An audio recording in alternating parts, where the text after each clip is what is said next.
challenges that retail sector faces today at a very macro level, and then probably we'll come down to brass tacks before we start sort of understand what is to be done. One key challenge that the sector faces today, and in fact all the businesses face today, is that there is a rapid morphing of consumers, and retail being at the front end of the consumer and business interface has to sort of take the brunt of it. So there is a rapid morphing because of media, travel, income, aspirations, and also social media to some extent. So we see that all the time. For example, we have, let's say, a food and grocery chain in Delhi, and we have a store, let's say, in Pitampura. And we see that whatever we are offering to the consumer in, let's say, March of 2011 has to change by September 2011. It's really quite fast. I've spent quite a bit of time in the FMCG sector in the country, which is supposed to be fairly dynamic, but this is far more. That's number one. Number two, with also a rapid rise in incomes. We have, let's say today, a modern trade is generally attracts a particular socioeconomic profile. But because of the rise in income, we have always a constant stream of customers entering that socioeconomic profile. And when they're entering from the bottom, in some sense, they are more value conscious. So because they're value conscious, and that's a large number always entering the overall market, you have always stress or a pressure for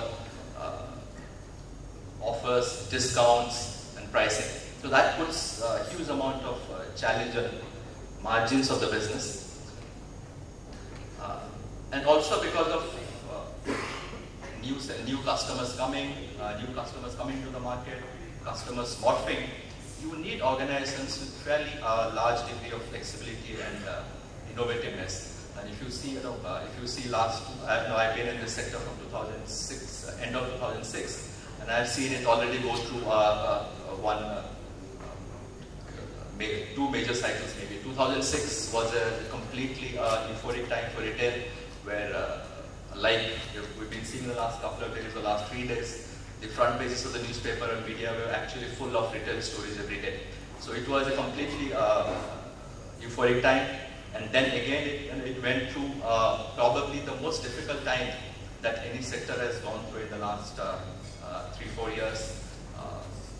Large numbers of businesses shut down, some of the spectacular ones being, for example, being Suriksha, or take a company like Vishal, which was at one point in time valued at $500 million, had to be sold off at $15.5 million. It changed hands at $15.5 million. So that's the kind of change which happened in the industry in the last 3-4 years. And again, we saw some sort of stabilizing towards the end of 2010 and now this year. The other thing which is happening is that there are, at a very macro level again, Indians have not got used to cycles of business. So we have to get used to like global cycles of business, where the business cycles have to go up and go down. So the businesses have to respond accordingly.